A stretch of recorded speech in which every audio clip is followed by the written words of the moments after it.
What up, though? What's up, everybody? It's Aaron Duncan here with the Necessary Bluntness Sports Talk. You guys already know what it is. It's the channel we might not tell you what you want to hear, but I'm definitely going to tell you what you need to hear. And on this channel, I give recap and analysis of the NFL, in particular, the NFC South. So make sure you go ahead and subscribe button below so you don't miss any videos. And make sure you get a video a thumbs up. I'm in the building. Time to you sign in. Shout outs. Will Seal, what up, bro? Shouting out everybody that's kicking in. Y'all let me know when y'all check in. I'll shout you out. It's your boy, Aaron Duncan. We're here with another live stream, guys. It's another week of football, man. Week 4 is that time, the first quarter of the season. The first quarter. We're about to wrap it up this week. A lot of good matchups this week, even kicking off Thursday with the Rams and the Vikings. The Vikings were my dark horse NFC pick, and I'm looking kind of stupid right now for picking them. They got killed by the Buffalo freaking Bills, man. So, what up, John? Checking in with you, man. Shout out to John Colts, excuse me. Checking in. My mouth kind of dry. Let me get some water before we get cranked up. But I am very excited for this week of football. What up, Donald? Rams win by a ton according to Will. I don't know, man. Both corners out. Aqib Talib just went on IR today. Um, it's just the Vikings have no offensive line. Like, their offensive line is pretty garbage, I'm not gonna lie. I heard Dalvin Cook is coming back, so we'll see if he can be a factor because they didn't run the ball that well against the Bills. Then again, they were down early because a lot of those strip sacks. Complete chaos. What up, man? You finally caught me on the live stream. I'm glad you could tune in, bro. I'm glad you could tune in on this lovely Wednesday night. Man, the first bye weeks are coming. The Panthers have a bye week. I'll go ahead and talk briefly about them since it's early. And I want to get to these matchups and these predictions, of course. But they beat the Bengals, the Cincinnati Bengals. Their offense, the offense looked great. Christian McCaffrey finally did his thing. He showed why he was that top 10 pick. If you missed my video talking about him, make sure you go check it out on the channel. It's doing pretty well, so make sure you guys go over there and show some love to that video. Let me know how you feel about Christian McCaffrey's role in the offense. But their defense hasn't looked great. I'm not gonna lie; they're giving up a lot of yards. They're probably middle of the pack right now in the league.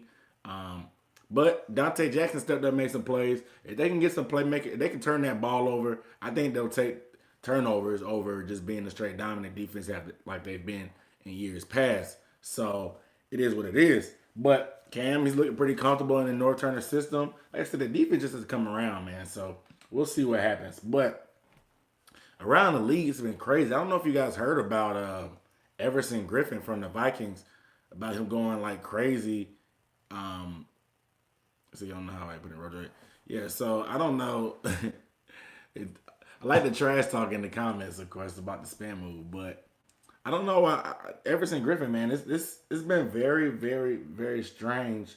Um, the deal with him, like he, had, like, I mean, he, I don't want to like pry, however, but just looking at, just seeing him and talking, like listen to his interviews and stuff, he seemed a little bit different and kind of off. But from what he said, where he spazzed out on one of his teammates, broke into his apartment or something, and the team banned him from the facilities until he gets evaluated by a mental health specialist.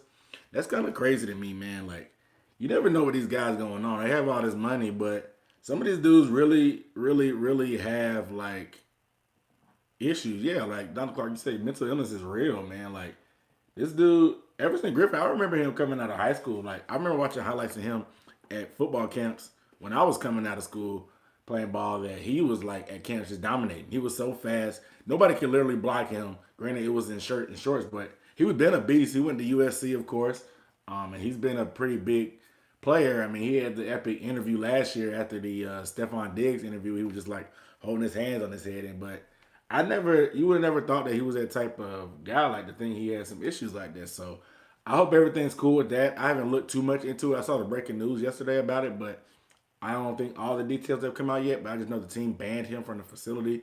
So just keeping him in your thoughts just to see what happens with that. But of course, more information will come out like it always does. Like I said, speaking of the Vikings, I'm picking the Vikings to cover. I think the Rams will beat them, but I think they're not 7-point underdogs to the Rams. The Vikings look bad. I'll say that, but I expect them to bounce back. Um, but on Thursday. So that'll be a great game for tomorrow. Maybe I'll get some beer and some wings and check that game out, kick my feet up. But I don't know. I'm trying to do more general NFL videos, so maybe I'll drop a video talking about that. Baker Mayfield got named the starter finally. Hugh Jackson didn't blow it this time, I guess. He's going with Baker. Everybody's saying that they expect Baker Mayfield to come down to earth when the team has a chance to prepare for him. I don't know, man. They're playing the freaking Oakland Raiders. The Oakland Raiders have been terrible. Nobody thinks that that John Gruden will go to 0-4, but these guys have looked pretty bad. I mean, the second half they play have been terrible. They've had the lead. I think no, not the lead, but they've been in most of the games they've been in. And in the second half, something just goes off and they get blown out. I don't know what it is. Do you guys think John Gruden should have stayed on Monday Night Football? I definitely liked him in Monday Night Football. I definitely hate Booger McFarland and Jason Witten. Jason Witten pretty much is so critical of everybody. He expects every player to make every play. Like anytime somebody messes up or something happens, uh, Jason Witten just like, oh, he should have came up with that. I know it was a tough catch, but he's got to come up with that. He's got to come up with that one-handed catch. But he said it could be the Dak effect. Don't get too excited. True. However, Baker Mayfield doesn't have the weapons and the players around him that Dak had. Dak had a great running game, a good O-line. Dez Bryant initially, and a Hall of Fame tight end. Baker Mayfield has none of that. He has Landry, I'll say that. And Carlos Hyde is a capable running back. I do like Carlos Hyde, I'll say that. But they do have a defense. I'll say that. Their defense is pretty solid. But we'll see what happens. Yeah, I don't say Gruden's best position is in the booth. I wholeheartedly agree with that. I like his personality, man. I think the NFL has just passed him. I'll see that. I see that. I think, like I said, I think the NFL is trying to pass him by. You're out of the game for 10 years. Like players are different, personalities are different. Play calling and philosophy might be the same, but with social media and all the money these players are going on, and these guys are building their brands and stuff. Even though he's only 10 years removed, but it is what it is. What up, Lucas? Welcome to the live stream. Glad you caught me. Gruden, yeah. Richard Rose, what up, bro? NFC South, one of the best divisions in history. Debate. We can debate it, but it is what it is. But right now, it's looking pretty competitive. It's looking pretty tight. There's literally, I mean, nobody's out of it right now. It's still early. As bad as some teams have looked on a week-to-week basis or against each other, I mean, it's really a toss-up, and these guys have shown that they compete. So we'll see what happens as far as the NFC South. Lucas said it's soft out. Yeah, it's definitely soft. Better on the bus. True that.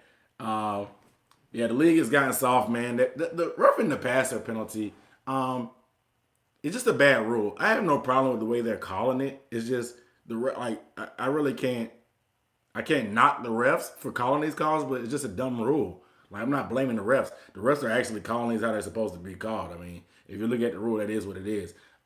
I think the NFL just thought that if we make this rule, that players will adjust to it, just like they did with like illegal contact or hitting to the head or leading with the head.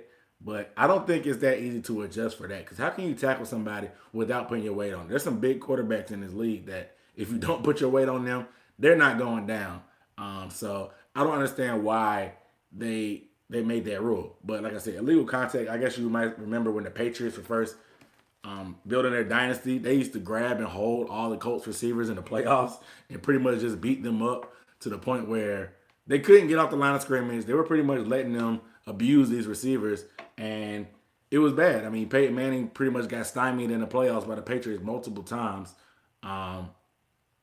just because they couldn't play with the physicality. It was just crazy. But they're always gonna make rules to better offense. But the defense always complains. But you guys, I think people underestimate how defense wins. Defense literally wins championship. Defense literally like controls the league. Like it dictates how game is played. Offense is all flashy and stuff. But having these rules is because the defense always catches up with offenses. Think about it. Scrambling quarterbacks, most of the time they always get figured out. Fortunately for guys like Cam Newton or Donovan McNabb, they were able to be a little bit tougher or tweak their game a little bit or find something like Cam is just a rare occurrence. Like he's one of a kind that he could take that beating. A lot of these scrambling quarterbacks get figured out. RG3, Mike Vick got figured out for a second, and he had an MVP like year with Andy Reid. But Dante Culpepper had a nice run, but he got figured out. But the Wildcat got figured out. A lot of the option football got figured out for the most part.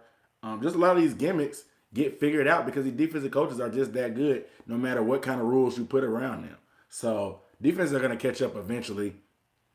But, I mean, I don't know. They're always at it. Like you said, yeah, Donovan, they're always at a disadvantage. But if you give these guys a year, these defensive coaches are like mad scientists. They always think of schemes and stuff that they can do to put in order to figure something out. They just need time. And having a week-to-week basis is hard to prepare for some of the stuff that these offenses are throwing at you.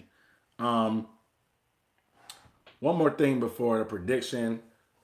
Let me see what it is coming. Yeah, Cam Newton and Ryan Fitzpatrick in the same league. Same league as far as what? You said you're picking Will says he's picking the Bears to kick the Bucks' ass for one reason and one reason only. Khalil Mack. Hey, Khalil Mack is a grown man out here. I'll tell you that. This dude, I ain't gonna lie. I've only watched him play a few times before this season. And I wasn't really 100% sold on him. I was a big Jadeveon Clowney fan coming out when they came out together. Granted, I am a Gamecock fan. However, I still like Jadeveon Clowney as a guy because he's a freak athlete. But Khalil Mack has, I really appreciate what he's done. Like this dude literally is super strong. Like he's really unblockable. They throw all kind of blockers at him and he just makes plays. But he's a man, dog. I'll get more into that when we talk about this Bucks matchup. Same thing with Khalil Mack. He is winning the Bears game. Yeah, Khalil Mack's an impact player. He's helping them win games. He's a one-man show. But he's a one-man show just like me on this live stream. Richard Rogers, I need more subscribers. You're good at this. I appreciate the compliment, and I agree wholeheartedly. I have had an uptick in subscribers in the past few days. Shout out to everybody that's new tuning in. I guess because that Christian McCaffrey video and some of these other videos I made about Fitzpatrick and Baker Mayfield, a lot of more subscribers have come in. So I welcome you guys. I appreciate you if you're tuning in. Thanks for subscribing. Thanks for showing love. Thanks for supporting. For those guys that I always comment and show love on your videos, you know I try to comment and respond to all of y'all and try to argue with you guys down in the comments because it's always fun. I appreciate you guys too. Y'all make it fun for me. Y'all make me want to keep dropping these videos. And y'all make these live stream cool too because it can get kind of stale sometimes when you're by yourself, not with a co-host, but tis what it is. Yeah, Khalil Mack, he definitely scored a lot of the points for the Bears. He's created a ton of turnovers. Let's get into these predictions because I know what y'all came here for. I called the video NFL Week 4 predictions, so I've only given one prediction, and that's that the Vikings will cover the Rams. I don't think the Rams will blow them out, but let me see. I'm hopeful the Rams don't blow them out, but the Rams are down 2 corners, so it is what it is. Yeah, man. Appreciate your complete chaos. You know you're the man, dog. There's a lot of guys I can just name off the top that I know. You guys always leave hella comments on my videos, and I love talking about it because it's almost like a conversation within another conversation. Lucas has a quick question. Where I think Bell lands? I don't know. I heard the Jets were trying to make a play for him. I heard your boys, the Packers, trying to make a play for him. Will Seal says the Colts. I hope he doesn't go to the Colts because I don't know how their O-line is. But my prediction is, I'll probably say I think he'll go to the Packers. Nah. The Packers don't seem like a type of organization that likes to make these big splash moves. They like to build through the draft.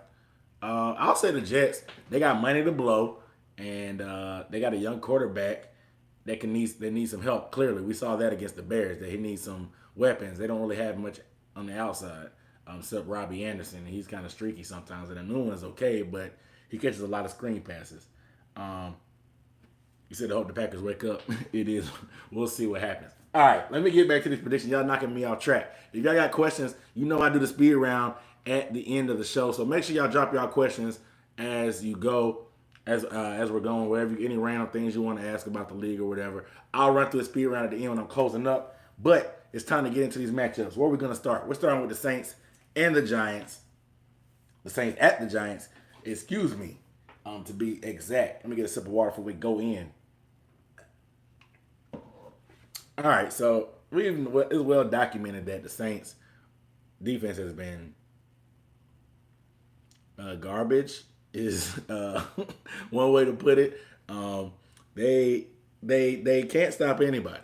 I mean, I expected a shootout with Atlanta, but this has been consistent. I mean, Ryan Fitzpatrick gave them hell. Tyrod Taylor, as conservative as he is, he dropped a bomb on them with Antonio Callaway. And Matt Ryan, he always plays pretty well at home against the Saints anyway. But these guys are giving up 34.3 points per game. I don't think they'll stay that high. I think they can easily get that number under 30, hopefully, before the end of the year. If they can get that number under 30, I think they'll be able to sustain this shootout and outscore everybody mentality. But I just think it seems like I said, everybody keeps referencing this how the Saints used to be. Drew Brees throwing the ball over the yard. That defense can't stop anybody. They need to do da da da. I don't think it's like what I'm noticing that game is like. The Falcons, their defense is bad too, but it's like the Saints just did it methodically. Like the Falcons couldn't stop anything; they were missing tackles. The Saints just put on a clinic of how to run a passing offense, throwing that thing all over the yard. The Saints defense is truly bombs over bad dag, big plays after big plays after big play. It's not even like you're just getting beat. It's not like, oh, we're missing tackles and blah blah. No, they're getting beat. The pass rush has been okay, but at the same time, you need to get more in order to protect this secondary. Well, I don't know what they're going to do at the second quarter position. They don't know what they want to do between P.J. Williams and Ken Crawley. They brought in Sterling Moore and a couple other guys to work out the team because they're trying to figure something out, especially with Patrick Robinson going out. So that's their slot corner on the IR. So we'll see. Against the Giants actually had a good outing against the Texans, and the Texans pass rush.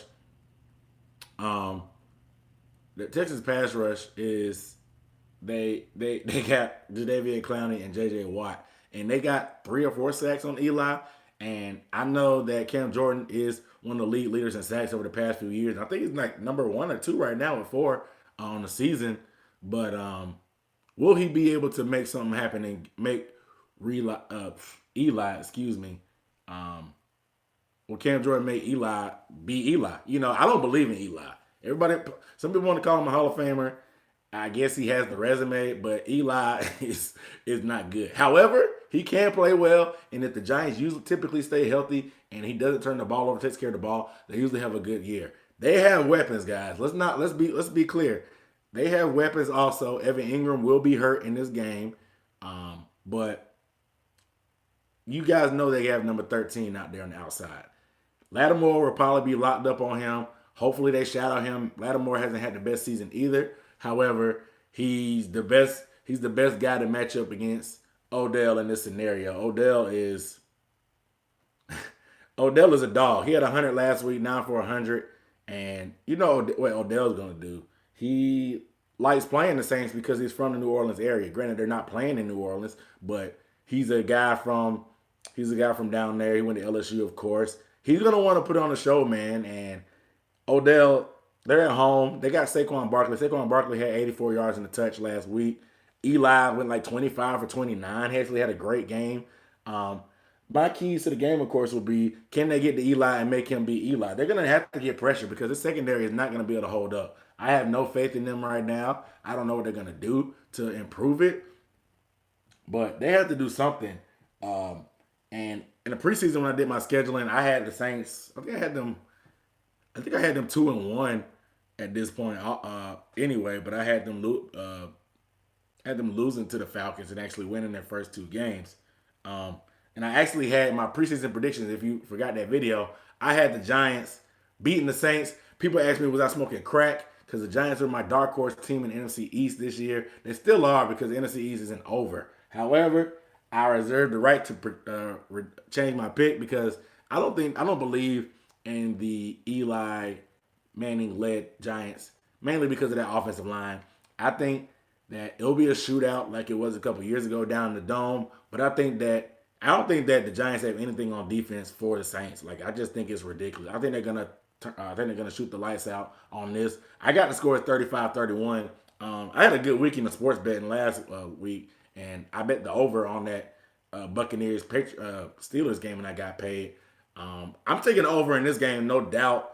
The only thing that can hold me up is just Eli just becomes Eli because, like I said, the Saints have top run defense and one of the top run defense in the league, and I don't know if they shut down Saquon Barkley, but I think they do enough to be able to get a lead to take him out the game to the point where Eli will have to pass more, and do that. So Will Seal, you had 31-27 Saints.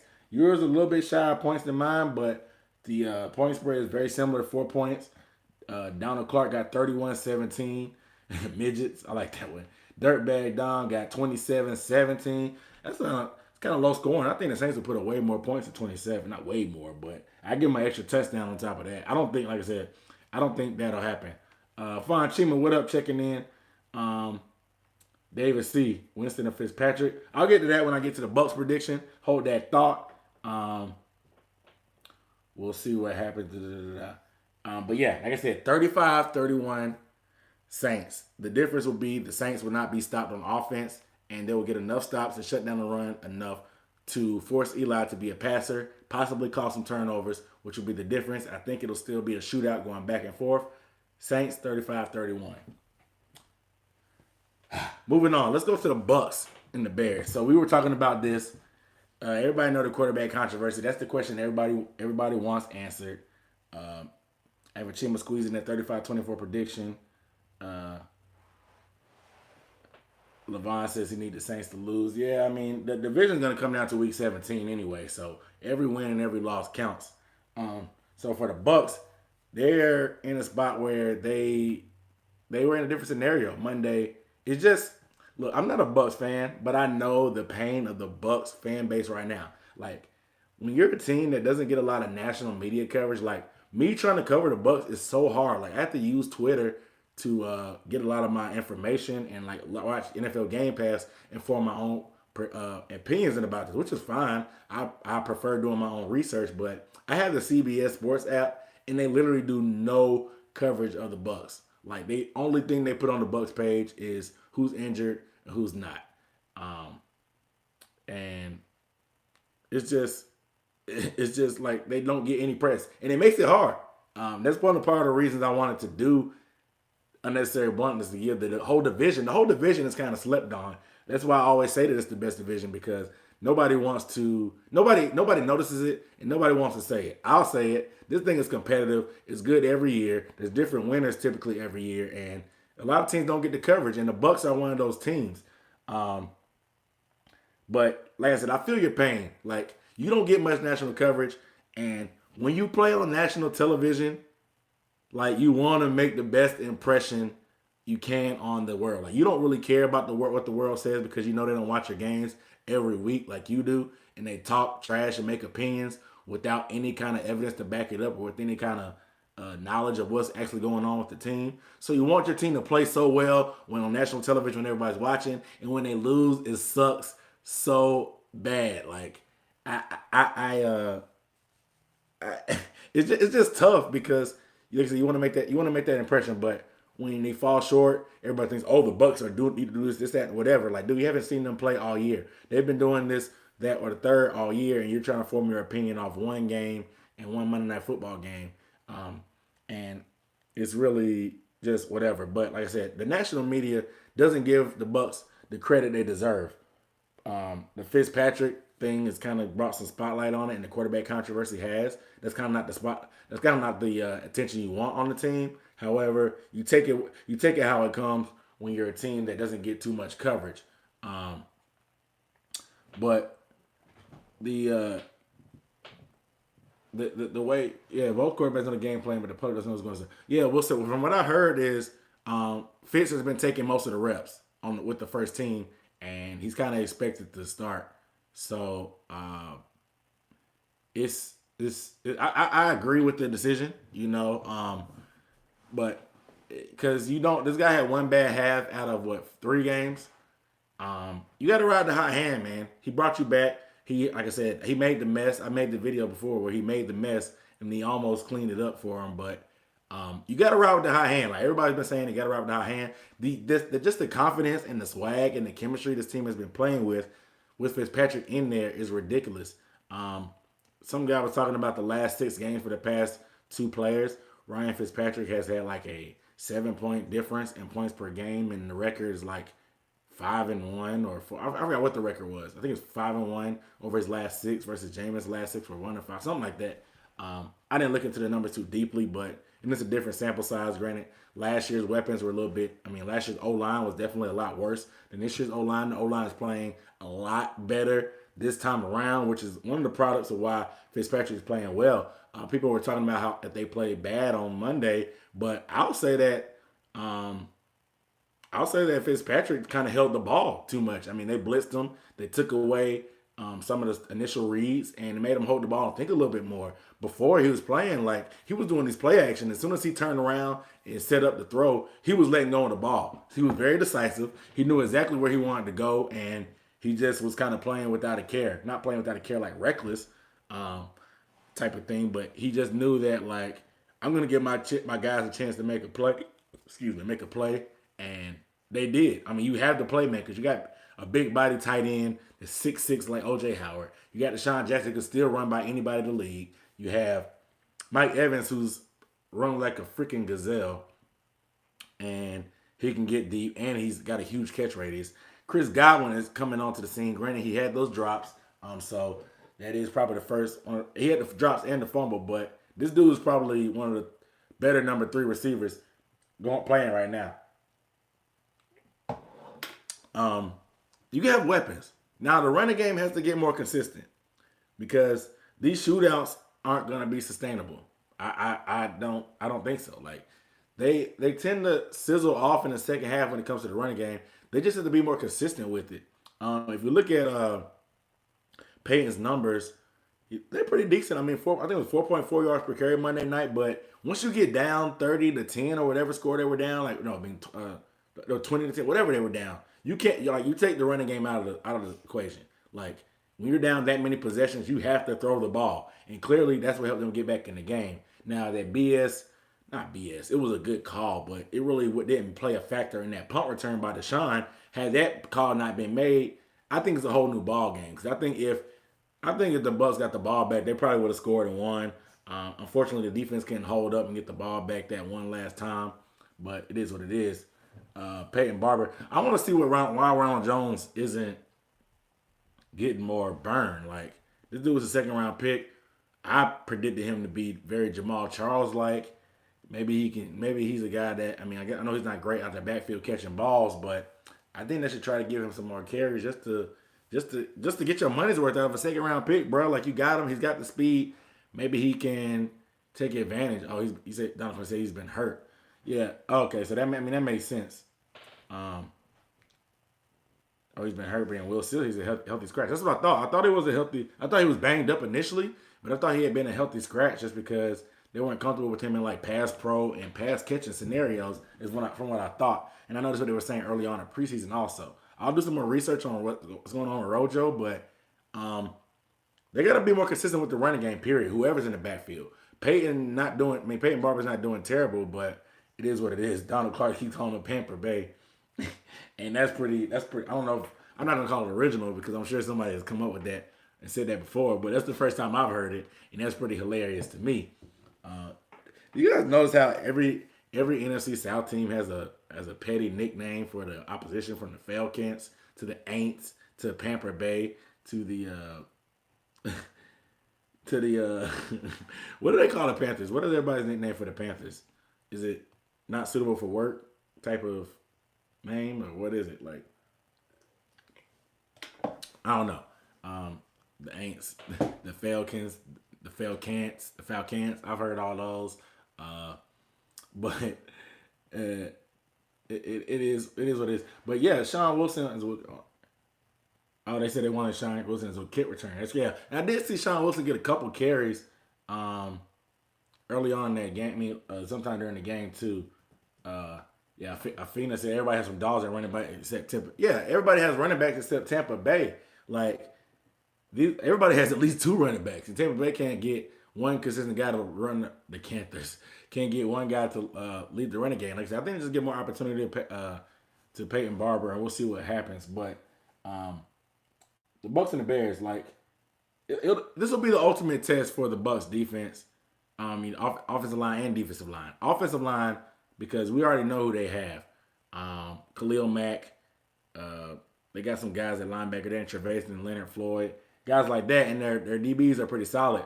But I like the matchups on the outside. It's just that pass rush. The O line's played fairly well. We'll see what happens to see if they'll be able to keep up with that. The Bears' offensive line is actually pretty good, and they're gonna try to run that ball. The Bucks' defense, run defense has been pretty solid, and you know they're gonna come at you with Jordan Howard, Tariq Cohen. The D line did ball out last week for Tampa, and we'll see if they can make some plays against.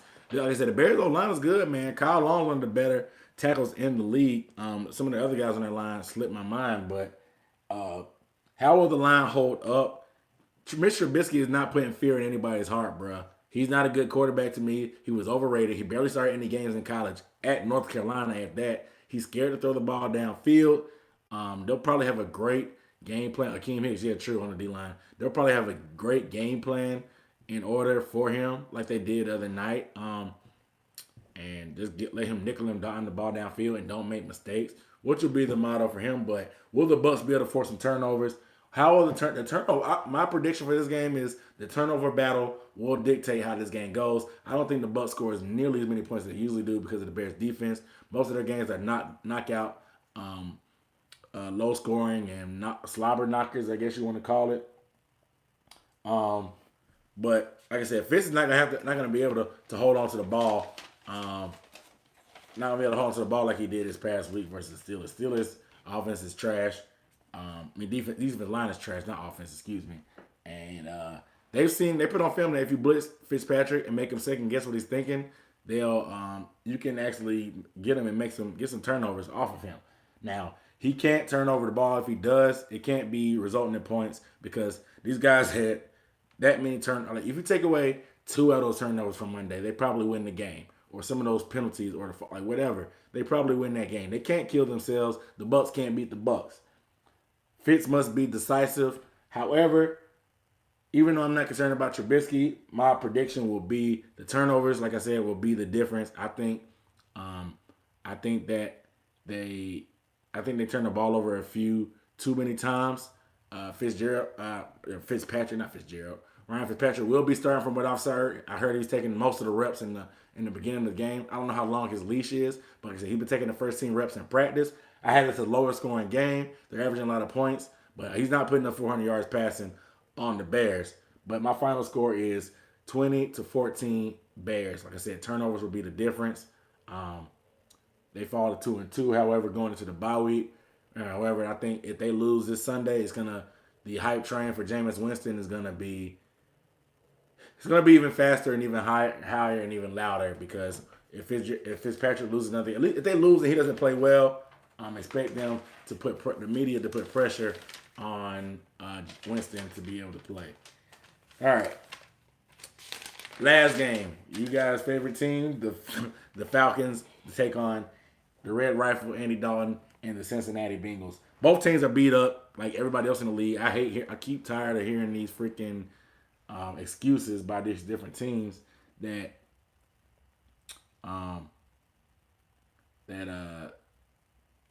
people are too hurt, but like everybody's hurt. It's the NFL. Like the Panthers have 4 guys on IR from their O line.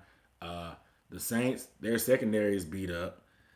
Mark Ingram's been suspended. The Bucks, their secondary is freaking a shell of who it was because they had so many injuries. Like nobody cares about you guys' injuries. Like stop making an excuse. Dan Quinn's not making an excuse. And I have a lot of freaking people on Facebook that I'm friends with that they're ready to just clean house in Atlanta. They want to get rid of Dan Quinn. They want to get rid of freaking Thomas Dimitroff. They want to get rid of Matt Ryan. Hell, they want to get rid of Arthur Dan Blank. They want to throw the whole team away. But that really pisses me off. That's why I really hate some of these Falcons fans that are so critical. Like, I listen to the radio because I live in Atlanta, and these guys are really ridiculous. Like, They I don't know, but they got everybody has injuries. The Bengals they're coming in beat up too. Joe Mixon he's gonna be I don't know if he'll be back this week, but he's recovering from knee surgery. And Giovanni Bernard will probably be starting. AJ Green hurt his groin last week. He's working like crazy to play because of course he went to Georgia, so he wants to play in Atlanta.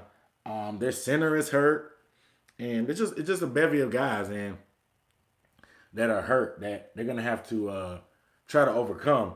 But the Bengals defense was unimpressive last week. They gave up 230 yards to the Panthers. Christian McCaffrey had his breakout career game 184. That was the first time going over 100 yards. His career high was like 66 before that, and he tripled that career high against the Bengals, who I thought they had a good defense with Geno Atkins, Carlos Dunlap, and stuff like that. Falcons versus Bengals. Yeah, I think the Bengals looking to get revenge on that loss. Yeah, I mean the Bengals they started 2-0. Their division is going to be a toss up. Pittsburgh like they're rounding in the shape. The Bengals they can't afford to. The Bengals can't afford to drop another game with the Ravens playing pretty solid and the Steelers looking like they're finding their way. Um, this game is going to be this game's gonna be a pretty good game, honestly. I think. Don't sleep on Andy Dalton, man. Everybody was harping on Andy Dalton. He had 4 interceptions last week, but if you watch the whole game, Andy Dalton actually played fairly well for the majority of the beginning of the game. Like one pick was tipped, between the DB and the wide receiver, and the D lineman caught it. One was a Hail Mary that Luke Kuechly caught on the last play of the game. And another one, he kind of just chucked it up, but the receiver, John Ross, kind of gave up on the play, and it fell right into the DB's lap. The other one by Dante Jackson was undercut.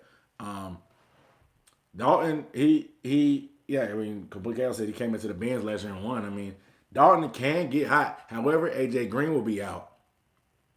So we'll see what happens. That's a load off for him. But Tyler Boyd is playing real well. Tyler Eifert, he had a good game last week too. He is huge.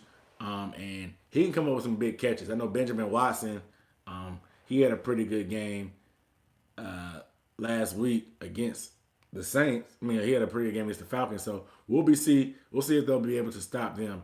Donald says AJ will play. He hurt his groin, so we'll see what happens. Everybody's talking about that fake crowd noise. Obviously he will play. Oh dang, yeah. So that would be big. He's definitely not gonna be 100% because he missed the rest of that Carolina game, and after that, Andy Dalton kind of went downhill. When he had AJ Green in there, he was playing great. That was like the first and second play of the third quarter. Early in the third quarter where AJ went out, that completely changed the game for their offense. So if he plays, it could be a good, interesting game. I did not know that AJ was going to be definite to play. He's going to be banged up good. He's on my fantasy team. He's the best receiver I got, so I need him. But let's see. Like I said, Atlanta seems like, from what I hear on the radio and the analyst guys, they're kind of taking on that mentality like, oh, our defense is too beat up. We're not going to be able to stop anybody. We're going to have to outscore people, and I don't think that's a great way to go. They still have pretty decent personnel. The Saints have one of the best offenses in the league. Like, it's not too much you can do to stop the Saints, so don't let that fool you. They had a pretty decent outing against the Panthers the week before that defensively. So, Cam did go off, but a lot of that was towards in the second half. But they're not as bad as it seems on paper. Now, the Bengals can make plays.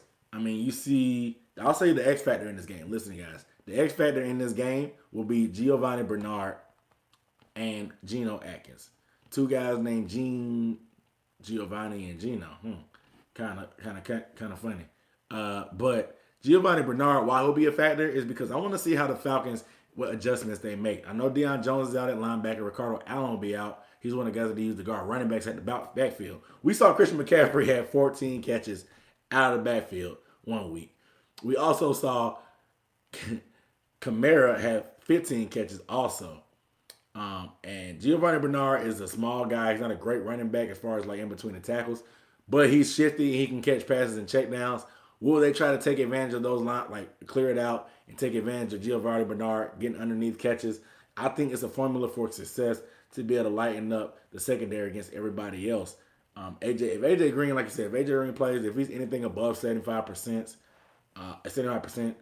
it could be a very, very interesting game. I'm not very confident in Falcons secondary stopping AJ, especially from what I saw this past week against the Panthers. Um, like I said, they got to find something. Like Vic Beasley, your contract, your contract year. You got to show me something. Grady Jarrett, you gonna have to get some pressure inside. Like the secondary is not gonna be able to hold up. You guys got to make some plays, and it's gonna be interesting how these match up. I guess Devondre Campbell will probably get on Tyler Eifert. We'll see a little bit of Trufant on AJ probably, and you'll probably see Alfred on Tyler Boyd. So it can be an interesting game, man. I think it's gonna be a pretty decent game, but I think the Falcons will pull it out. I like their offense in this one. Uh, AJ, I think AJ have a big game too. I'm banking on it because he's on my fantasy team, guys. I agree with all of what you're saying. However, I think the Falcons at home, I like them in this spot, 31-24. I wouldn't be surprised if I'm wrong.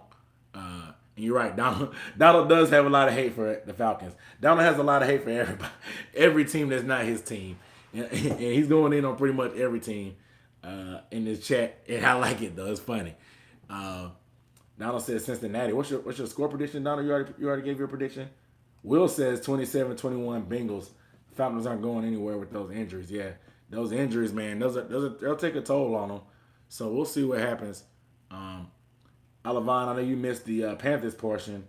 You said you want everybody in NFC to lose this week because we're not playing. Dude, you know how crazy it is when your team has a bye week this early? It sucks. I mean, the bright side is we have a lot of guys injured anyway, so maybe we'll get Trey Turner back. Maybe we'll get Curtis Samuel back.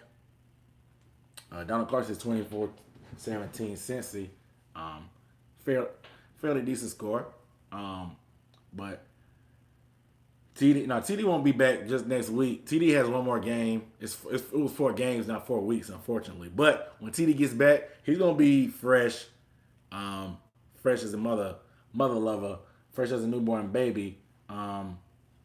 Oh yeah, appreciate it. Yeah, make sure y'all drop y'all questions down below. Dirtbag Don just dropped the question. I'm gonna answer them probably like 5 minutes.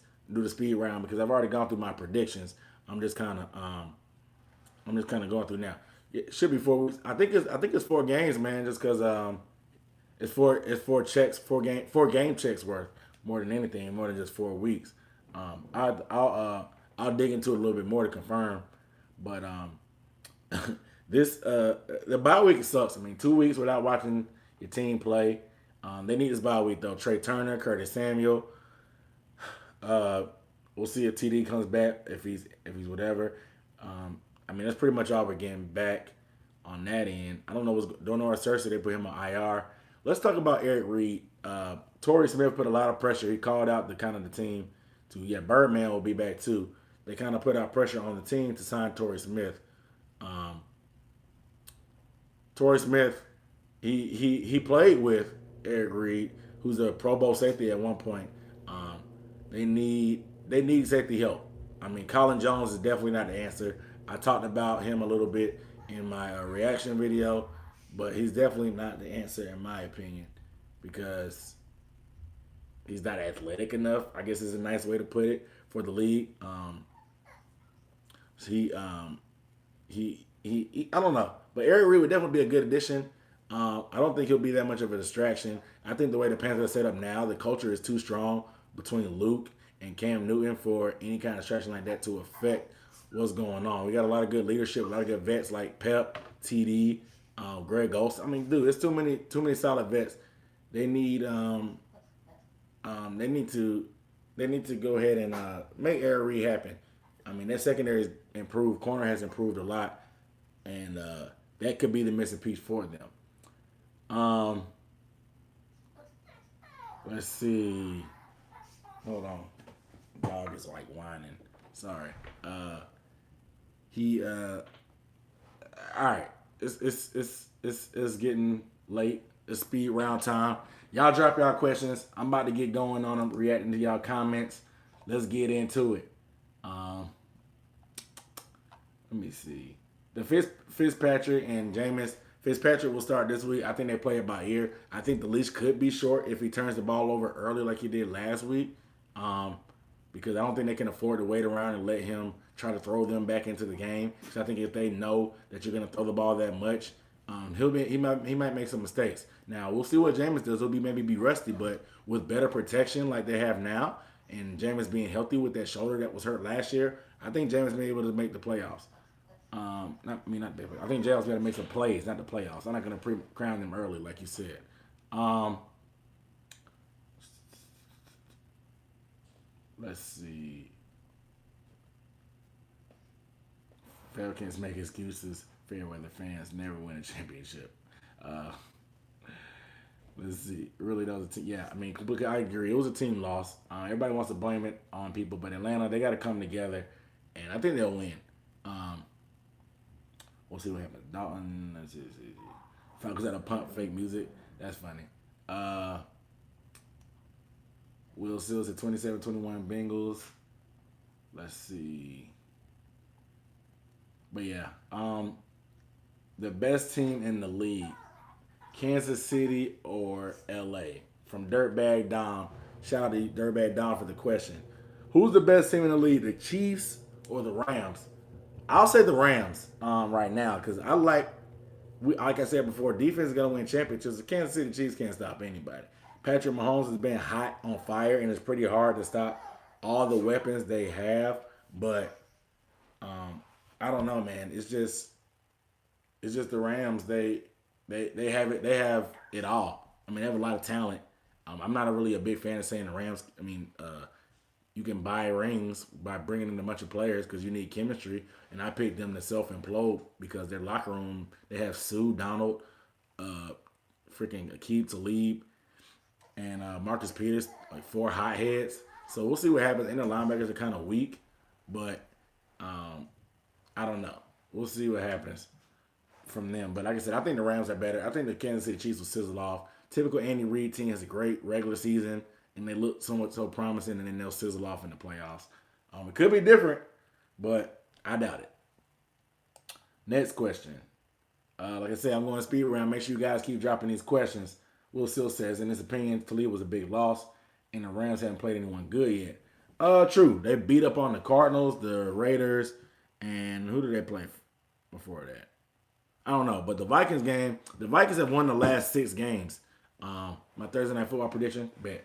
The Vikings have won the last 6 games playing the Rams. Little known fact. I mean, the Rams haven't been great until probably last year, and the Vikings beat them last year. I think the offensive line of the Vikings will be the key factor, but with the corners being out and Thielen and Diggs being out there, bro, playing, I like the Vikings to keep it close, but I think the Rams will do it at home. The Vikings are going 2 or 3 time zones over on a Thursday night, a short week. They're going to be looking for revenge. I expect Mike Zimmer to have a good game plan. It's going to be great. A great defensive coach versus a great offensive coach. I can't wait for that matchup. I think it'll be a lot of points scored, though, honestly. I think it'll be big plays. I think this will probably be the most exciting Thursday night football game we'll have probably for a while. We'll see. But that's my prediction. Rams in a close one. Nelson says he's predicting 38-10 Giants. Whoa. First game, Giants score at least 30 points since 2015. Home teams dominating the head-to-head matchup. I like your research on that stuff. If the Saints get held to 10 points, I'll give everybody in this live stream $10. I'll say that right now. I don't think they're only scoring 10 points against Giants defense. I'll tell you that for sure. You can take that to the bank. Because I don't think that's happening, but I expect a shootout, no doubt about that. But we'll see what it is. Make sure you guys drop these questions. I'm scrolling down, getting to them. Make sure you give the video a thumbs up also while you're at it. I appreciate you guys tuning in. Are the Dolphins for real? Oh, what do I think of Marshall? What Marshall are you talking about, Levon? What Marshall are you talking about? Let me know. I'll answer that for later. Are the Dolphins real? Oof. No. The Patriots are they being trash for real? I don't know. The Dolphins. I don't like Ryan Tannehill. Everybody's talking about, he's 10-1 in his last 11 starts. Adam Gase is such a great coach. They got rid of Jay Ajayi and Jarvis Landry, and Tannehill's playing good, dude. They have some of the fastest guys in the league on their team, and they're all shorter than me. I'm only 5'8". Most of those guys on their team are 5'6", 5'7", but they're running freaking 4.01 40s, and they're just blazers, man. And I don't know. They got Danny Amendola out there. He's okay, but they play the Patriots in Foxborough. Patriots 7-point favorites. I need to see if Josh Gordon is going to play. If Josh Gordon plays this week, I think it'll be a different game. Julian Edelman will be back next week, so I think that the Dolphins fade out of the division. I think they'll get the way the AFC is looking, they could get in the playoffs, but who knows? I need to see more. But the Dolphins really haven't played anybody anyway. Just to be real, I think they beat the Jets, the Raiders, and who's the other team they played? I don't think they've beaten anybody great either. So jury is still out on these guys. But we'll see what happens. I don't think they're for real. I don't believe in Tannehill. Mac sack count. I'll give Khalil Mack 3 sacks. One for a fumble Thursday. Against the Bucks. And I think that fumble will be the difference maker in the game. I see him dominate, man. I don't know. I think they'll scheme up some stuff. No, I'll say 2 sacks. 2 sacks. And he'll make some play though. One of them will be a turnover. Who do you think the Patriots will figure it out like usual, or they're in trouble? Their defense is not great, but I think once Edelman gets back, and Josh Gordon gets implemented into the system, I think the Patriots will be back to their normal ways offensively, and I think that offense will be enough to carry them. The way they look bad against the Lions because the Lions just played keep away. The Patriots barely had the ball. In the first half, they just went 3 and out while the Lions were driving the ball every time and getting points. Everybody knows the best way to be an elite quarterback is to keep them off the field, and that's what they did, and it worked perfect. And nothing exotic they did. They just stopped them when they had the chance and kept them off the field. Do I think the news about Fitz instead of Jameis starting opens the door for Bucks not to resign Jameis? Oof. Complete chaos. That's a good ass question. Oops. Day said keep it clean, and I just ruined that already. My bad, Day. What up, though, bro? Welcome into the live stream. You're a little late, buddy. You can watch the replay though. You know it's gonna get posted onto the channel. So make sure you guys give this video a like. It'll be reposted on the channel. Maybe a few minutes after I'm done. But I'm doing a speed round. So if you got any questions, go ahead and drop them down there. If you're just tuning in, I'm doing a speed round going through. I think that Dirk Cutter, he's in a tough spot, and I really feel bad for him right now. Is he on the hot seat? I think his seat is lukewarm, and so he wants to win now. So that's the motivation to get Fitzpatrick in there, because Fitzpatrick, I think, gives them the best chance to win right now because he's hot. However, Jameis, they got to see what they have in him. They have to play him. Like, if they want to figure out they're going to give this guy $20 million plus, they got to see what they got with him. I think Jameis will at least probably get $22 million, probably more than that, honestly, if they re-sign him, $23 million a year. That's a lot of money to invest in a guy you're not sure about. So they need to get as much tape on him as possible this year with the healthy O-line, with the good O-line, good weapons, and him being healthy. With all things considered, they need to get a good perspective on him. So I think it does. It does affect the contract situation for Jameis. Will they not re-sign him? I'm not sure about that. It's hard to find decent quarterbacks. Fitzpatrick's not the long-term answer, of course. But we'll see what happens. They'll just take it week by week. I gave my Thursday night football prediction already. Who wins the NFC South? Man, you trying to make me start a fight in here. Donald asked me who's winning the division. Right now, it looks like the Panthers probably have one of the strongest chances because of them being able to overcome injuries and them being able to be the most well-rounded team right now as far as offense and defense playing complementary and special teams. They're not really their defense hasn't been great, but their offense has been good enough to pick up NFL better for dummies video. I got you. I've been trying to work on one of those. Like, most of my videos are from my cell phone, but I'm going to do like a good project video. That's going to be a good project for me. How to bet how to bet easily. Like I have a link. I usually put a link in the description of most of my videos, Dirtbag Dom, with the way to go to Bovada, which is the website I bet on. But I'll give an NFL betting for dummies and a simple strategy that I use that makes a decent amount of money. You'll have to do some more. I'll try to define some of the terms and stuff, but I'll do a sports betting thing because sports betting is going to be legalized. It's legalized in like 5 or 6 states now, guys. So once it gets more widespread, I think it'll take over fantasy football. I think fantasy football will probably be more of a thing for like camaraderie for like friends and stuff and for underage kids. But I think anybody over 21 or 18 will be able to sports bet. And I think that'll take care of it because it makes every game more interesting. Like you don't know how much fun it is watching games when you have money on the line. I mean, it can be stressful, but it is what it is. Um, Donald said the Saints scored 10 points in the locker room. I agree. Do I think the Steelers deserve the win? No. Like I said, those turnovers, Fitzpatrick gave the game away, and not to mention that holding on Deshaun Jackson's punt return. I said it before. If there wasn't that holding call and like Deshaun Jackson was and that punt return stood, I think they would have won the game, not easily, but if you take at least two of those turnovers away, I think the Bucks win by 10 points at least because I mean their offense wasn't being stopped in the second half. It was just they dug themselves in the hole. Steelers defense isn't great, but it's hard. I mean, they gave up those plays early on in the game. Also, the defense gave up plays to Juju Smith-Schuster went in. I'm not gonna lie, he's a good guy. He's a good player. I knew he was good, but that was my first time seeing him like up close in a while. And this dude's legit. Antonio Brown did okay. I mean, they kept him pretty much in check except that one touchdown he made. But I think the Bucks should have won. I mean, like I said, that punt return was huge by that they called back on Deshaun. Rookie of the year. Is it Dante? I don't know. Dante, hey, if he keeps it up, man, he's got a chance to be defensive rookie of the year, no doubt. There's a rookie in Indianapolis that's been getting a bunch of tackles. I can't remember his name, but his hype is building up a little bit.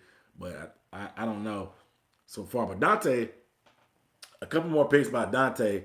I give maybe 2 to 3 more picks, and it'll be okay. I think if it wasn't for him getting roasted in the Atlanta game, that he probably have a little bit more hype. But I think that welcome to the NFL game against the Falcons kind of hurt his stock. But he helped himself this week. I'm so glad to have Dante in the secondary because he's actually a playmaker and he's confident. He got swag, kind of like good old Josh Norman used to do. I talk about Josh Norman a lot in these videos because he had a lot of swag and confidence. Whatever you thought about about Josh Norman, he was a playmaker, man. He was out there trying to make plays.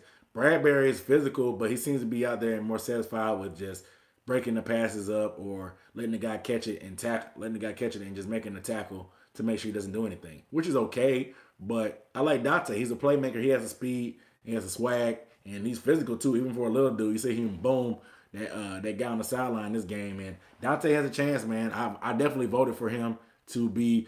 I voted for him for defensive rookie of the week. Hey, Levon, make sure you go.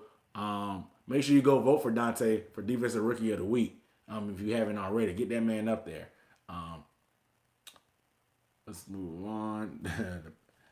Oh yeah, Marshall. A lot of people. I haven't really done too much research on him, but from what I've heard, Marshall he's another one of those swinger guys, I guess that you can call him, that can play multiple positions on the offensive line, and that's what the Panthers like to do. Even though they don't pick up the best guys, Amini Sulatolu is a guy that can play guard and tackle. Tyler Larson can play guard and center. They like guys that can play that way. If somebody gets hurt, you can plug people in and you won't miss a beat. But I have to do more research on Marshall, but it seemed like the Panthers and the Bills have like a love relationship where they just trade players back and forth. Just because Brandon Beane and Sean McDermott were in Carolina, they always feel like they can call those guys, and if they need something, they can make a deal. But it is what it is. I have to do more research on Marshall. I don't think he'll get playing time. He's a good depth guy. Of course, we got Mo, and then Chris Clark has been playing pretty good. Marshall, he'll be on a need-be basis, so we'll see what happens. Hopefully, we won't need to play him because everybody will stay healthy, and Trey Turner will come back, and everything will be all in well and good.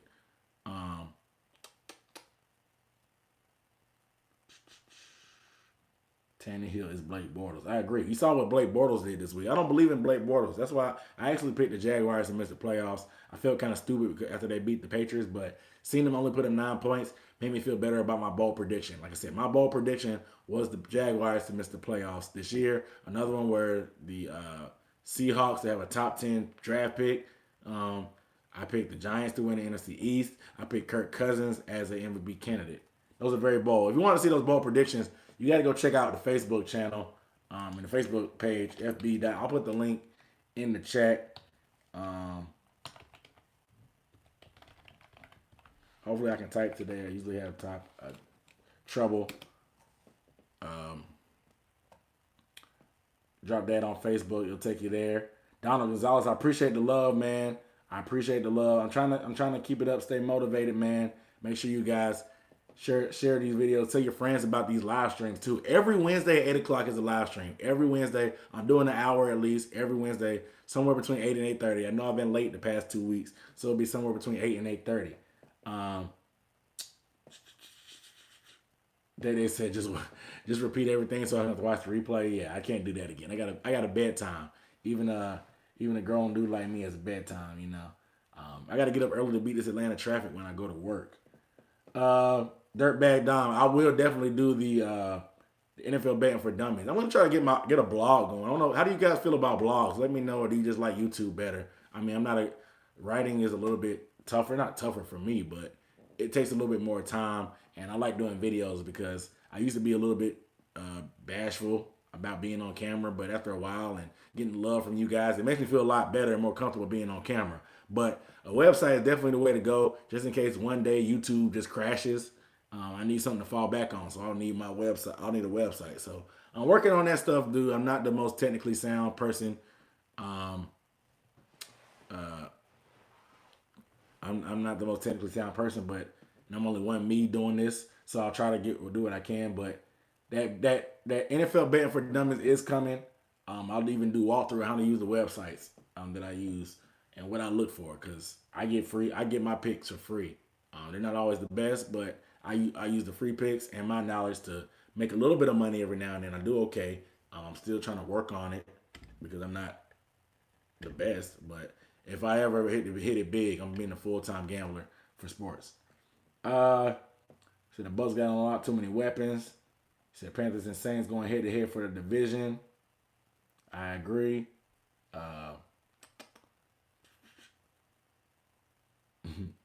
The disrespect.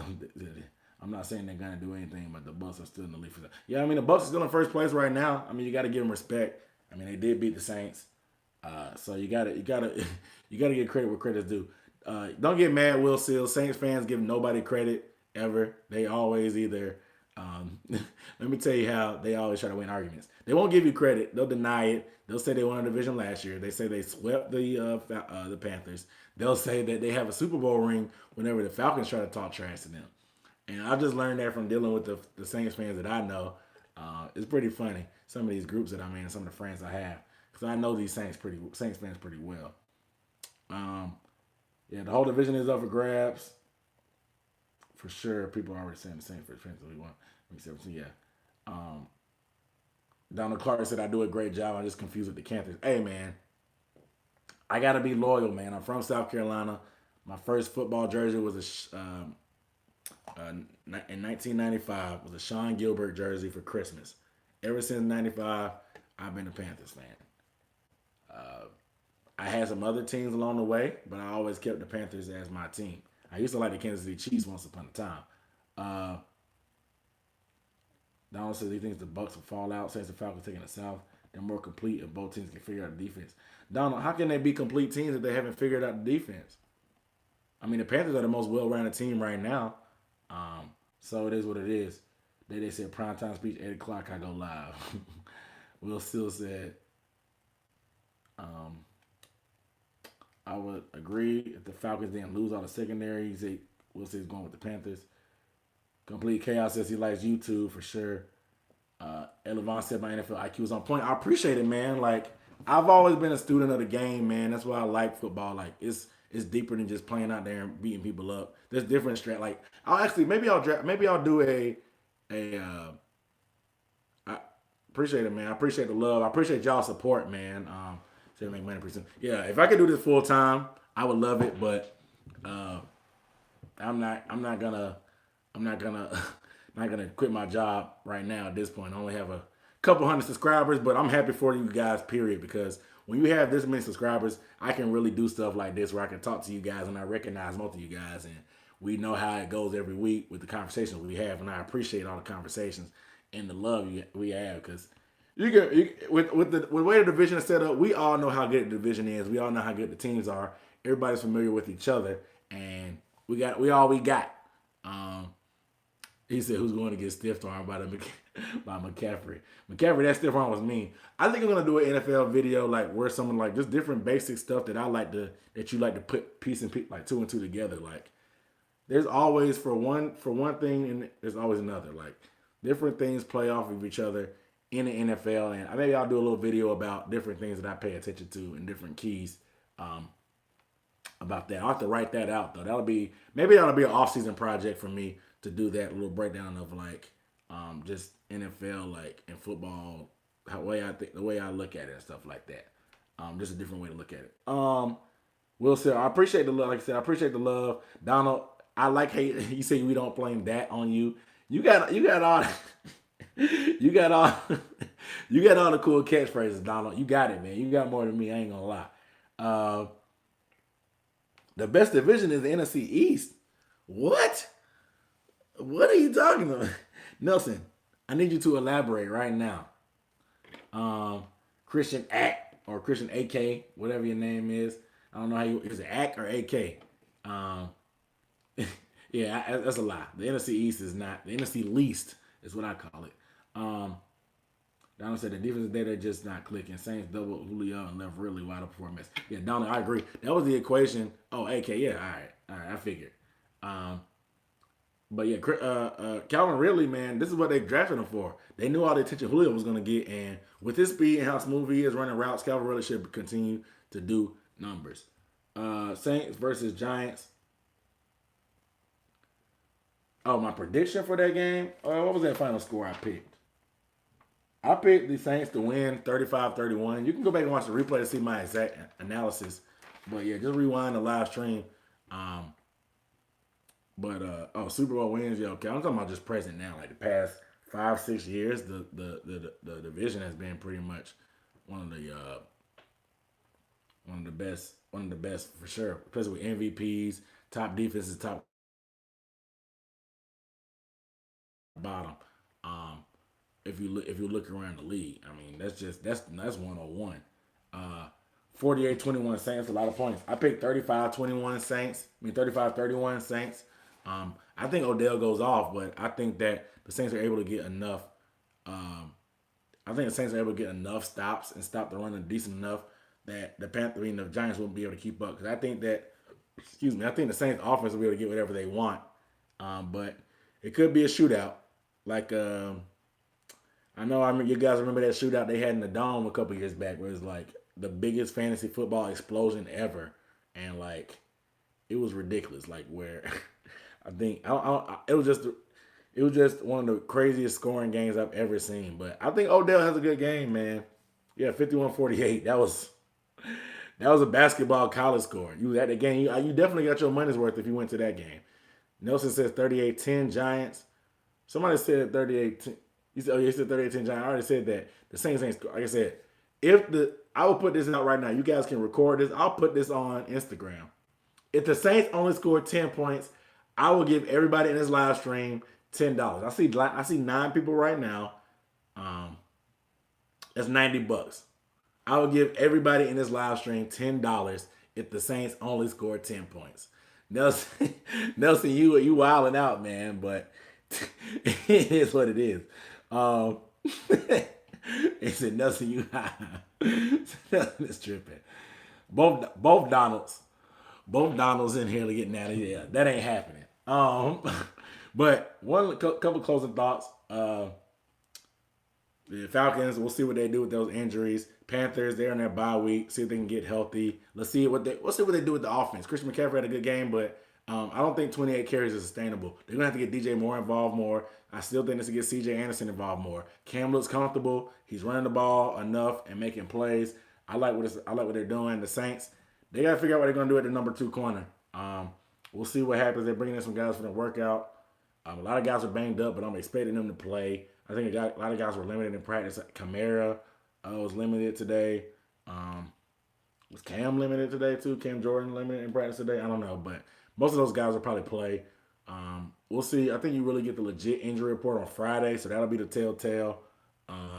For the Falcons, Freeman, he's trending upwards. We'll see. I think they hold him out one more game because I don't think they'll need him against the Bengals per se, but we'll see what happens. The Bucks, my closest thoughts on them, they got some injuries too. We'll see what happens, how they clean that up. Fitzpatrick versus Jameis. I think Fitzpatrick probably his leash is probably a half. Yeah, let me look into the camera when I say this. I think Ryan Fitzpatrick leash is maybe a half this game against the Bears. I don't think it'll be the best decision to put Jameis in off of a suspension. He might be a little bit rusty going against a defense like this. However, I don't think that the Bucks allow Fitzpatrick to be able to dig himself out of a hole if he digs another one like he did on Monday against the Bucks. Do I expect him to have that many turnovers? Not just intentional picks. I think he may get sacked and fumbled, and he may struggle. So we'll see what happens. But I think that Jameis can come in that second half if Fitzpatrick struggles early on. So that's my thoughts on the Bucks. He said you want everybody in the NFC help. Yeah, exactly. I don't want any excuses for anybody. I want everybody, exactly, Levon. I want everybody to be healthy because I don't want to hear the bickering like, oh, we only had so-and-so amount of players. So they're not. Well, matter of fact, if everybody is hurt, nobody has, like, everybody's on the same level playing field. Donald said that listen, I've been over this stuff about the Panthers and Saints last year. He said Fitzpatrick having 200 touchdowns, 2 picks. I said triple decker. If he is, I don't think he'll have 300. 300 is a lot. He's leading the league in passing yards right now at 1,200 yards. He's got like 150 yards on the next closest person. Fitzpatrick is hot right now. I guess some of those 400 yards are garbage time, and he's got good weapons. He's giving them a chance. But I think I did all the questions. It's 10 o'clock, guys. All right, so this is the plan. I know I was supposed to give you guys that vlog of me at the Falcons game. It's in progress. I may put it on my computer and try to jazz it up a little bit more, but on my phone, I can't do it how I want to, and I suck at editing right now. I can just do football editing because it's a little bit easier. But I'll try my best. Football Betting for Dummies is coming. I'm going to do breakdowns on my computer. I think I found some software where I can do play breakdowns where I actually show some game film. And I have NFL Game Pass so I can show y'all some footage from there and break stuff down there. Live stream every Wednesday. Follow the Instagram and Twitter at UB Sports Talk. I want to please follow the Instagram. If you got one, follow it. UB Sports Talk. Follow it at UB Sports Talk. Don't 3 more hours. Hey, I got a bedtime day. 3 more hours. I told you I got a bedtime, bro. But like I said, if you're new, my schedule typically what I think I'm gonna do, Sunday and Monday is gonna be my recap videos. Maybe Tuesday a little bit too. Tuesday will probably be an extra video. Maybe I want to try to do a little NFL news thing of what happened in the past week, kind of like Philip DeFranco. I don't know if y'all pay attention to him on YouTube, but I want to do his style type of videos, but for NFL news, and maybe a little bit of comedy in there, throw some jokes in there. We'll see. And then Wednesday will always be live stream. Wednesday at 8 o'clock. Appreciate your complete chaos for tuning in. Appreciate the love, bro. Catch you next time. Catch y'all on next video. Make sure y'all give the video a thumbs up. And if you just tuned in late, go ahead and watch the replay. Reaction video, like live reaction videos, I could try that. Maybe I'll do some highlight reaction videos of some games and see what happens with some other games, but outside of the division. But if you guys have any suggestions of what type of videos you want to see, let me know. Leave them in the comments. Like I said, this video is going to be posted up in a few minutes after I end the live stream, so make sure you show it some love. Like the video. Leave a comment. Of course. And I appreciate y'all love talking about a good ass stream. Subscribe. I appreciate it. Like I said, you guys let me know if y'all want to see any other type of videos down below in the comments. But I'm signing off, y'all. Yeah, make sure y'all share it. Tell a friend to tell a friend. You know it's me, Aaron Decker, signing off. I'll see you when I see you. I'll see you next time. Yeah.